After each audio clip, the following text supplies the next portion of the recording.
Well, I decided that I would do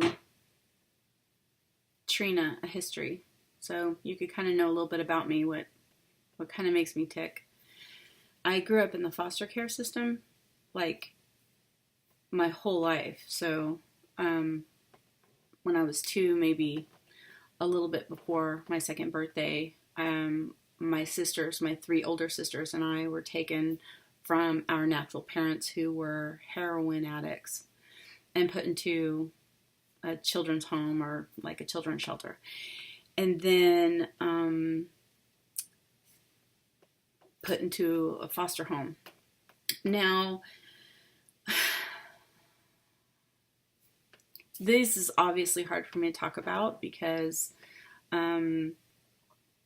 there was abuse and there was a lot of things that it's not it's not a healthy environment for a child to grow up in that way. That's not optimal. However, having said that, it probably saved my life. If I were left to my natural parents, they would probably have abused me worse or killed me or lost track of me, whatever. Who God knows. Who knows? So I understand. This is not a rant against the foster care system because it's a necessary system to save children from bad parents. But this is just my experience. So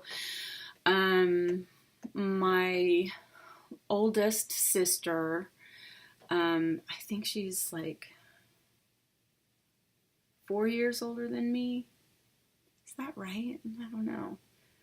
I don't think that's right. 6 years older than me. And then my next oldest sister is 4 years older than me. And then the one immediately older than me is 2 years older than me. So we're like kind of stair step. Having said that, my oldest sister was probably about maybe 8 or 9 years old, and she was taking care of me. Like she's told me that I'm her baby because her first baby, because when she was a little girl, she's the one who changed my diapers. She was the one who made sure I got fed or whatever, because my mom was a junkie and couldn't do that. And so, but I don't know her very well, which is, it's hurtful for her and it's hurtful for me. But we do the best we can, being that we're both kind of damaged from the process, if that makes any sense. But we were put in this one foster home, and I lived there in that same foster home with that same family until I was 16. Now, my oldest sister, the one whom took care of my sisters and I, she's actually half-blooded sister. We have different dads. And I don't know if that's the reason they took her, but they did. They separated us at some point. I was probably, I'm wanting to say, like, I have a really hard time remembering a lot of this stuff too. So, that whole PTSD thing. But she went back and lived with our mother, which is weird to me because how come she could go live with our mother, but my sisters and I stayed in the foster home? I don't know. It's very strange. I think that I don't know. I don't know why. I think I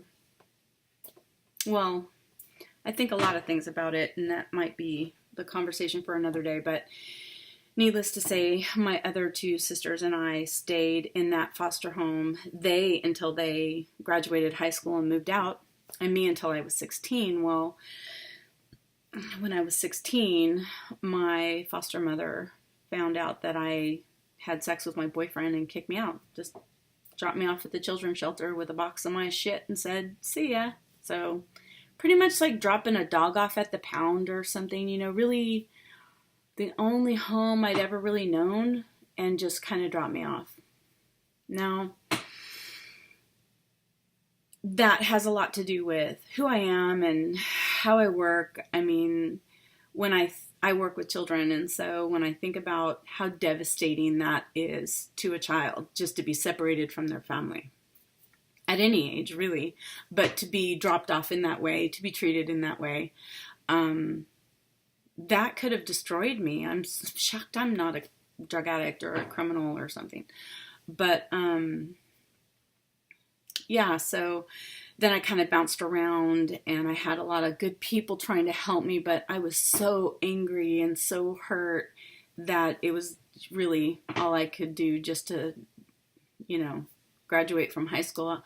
I joke that I worked my way through high school. Well, it's kind of true. Um, I I moved around a bit, and I eventually, when I was 18, I got in touch with my biological father. He was living in Texas, and by that time he had quite a few years clean and sober, so he was like a totally different person. And he took me in and let me stay with him, and that was really good for me because he allowed me to be angry at him. Like, he knew. He said to me, I know you're mad. I know you're hurt. You have every right to be. And I see you kind of have a chip on your shoulder, and, you don't have to tell the world, yeah, go ahead, try and knock it off, and then be ready to fight, because I kind of was always ready to fight. But my dad was just like, I failed you, and I hurt you, and I know you're hurt, and you have every right to be angry at me. That's huge to admit that, and even just opening that conversation that I have a right to be angry at the pain that was inflicted on me as a child, as a helpless, innocent child. And so, don't want to be teary-eyed. So yeah, that was my beginning. Surviving the foster care system sounds like a really dramatic, I don't know, soap opera kind of story. But there are things that happen in foster care that it's like the dirty little secret. I remember specifically how when we had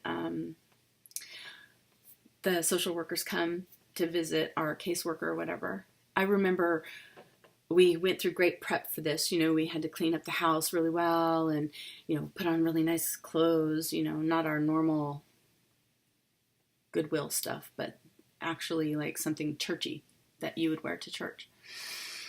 And that I remember my foster mom always wanted me to sit on her lap and, would pat me and call me Lammy Pie and things like that. I was never her Lammy Pie. She didn't love me like that. That was all a show. It was all a lie. And what sucks really bad is that she made us help tell the lie so that she can continue to get checks from the state and, I guess, feel good about herself because she's taking care of us, even though she's beating me with wooden spoons and ping pong paddles and whatever else she can hit me with. Not to mention the fact that I was formally diagnosed with ADHD as a child, but knowing what I know about autism, I'm probably fairly high up on the spectrum.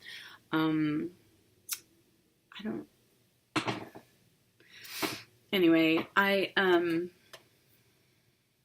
lost my train of thought. OSSS.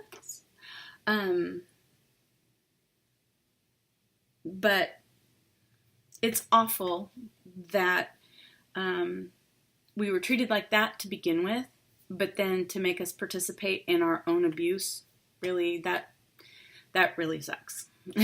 And so I feel like I've been abandoned again and again, like by my natural parents, and then by my foster parents when they dropped me off at the children's shelter at 16, and again by my sisters because they weren't allowed to talk to me or have anything to do with me because I was so bad. I was kicked out because I was a whore and I was bad, and they weren't allowed to have anything to do with me. And what's strange is that even years and years later, one of my sisters told me, well, you were the worst one. You were the worst in every way. She really said that to me. I was the worst one? Why? Because I got in trouble? Because I did things that kids do? Because I needed attention and I needed to be loved and I needed... like, you know, a lot of victim blaming, you know, like, that's all. I mean, I love my sisters. They've done incredibly well in their lives, considering the abuse that we all suffered. Some of us to more or less degrees than the other, but just significant abuse for all of us in different ways. Let's just put it that way. But this has probably gone long enough, so I'm probably going to quit. And plus, I need to kind of regain my composure. But yeah, I felt abandoned again and again and again. And so that shaped a lot of who I am as a person and what drives me and makes me so sensitive and critical of myself and that kind of thing. So it will probably make a lot of sense as my vlog progresses, that you understand that about me, where I came from, and how devastating that kind of a beginning, that kind of childhood has on a person.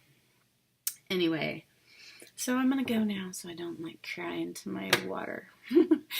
And we'll talk about this some more later.